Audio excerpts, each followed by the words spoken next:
প্রথম লেসনে আমরা দেখেছিলাম 4x4 বিট ড্রামসের কীভাবে বাজাতে হয় সেটা।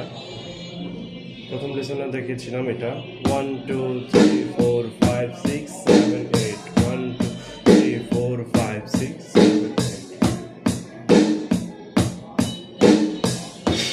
এখন আমরা আজকে দ্বিতীয় লেসনে দেখব 4x4 বিটটা কীভাবে বিভিন্ন পজিশনে বাজাতে হয়।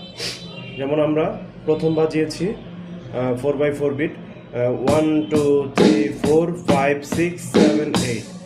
এই ডান হাতটা আমরা এই 7 নাম্বার প্যাডে বাজিয়েছি।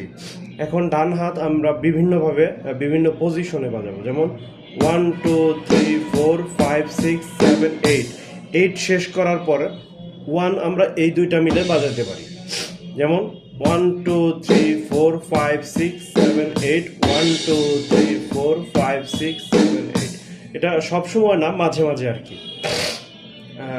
এটা গান বুঝে যখন দিলে ভালো লাগে, এটা নিজের বুঝতে হবে।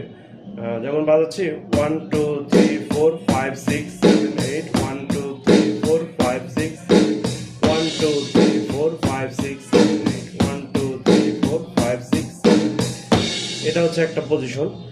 আরেকটা পজিশন বাজাতে পারি আমরা মিউজিকের সময়, এটা ইউজ করতে পারি। যেমন 1 2 3 4 5 6 7 8 1 2 3 4 5 6 7 8 1 2 3 4 5 6 7 8 1 2 3 4 5 6 7 8।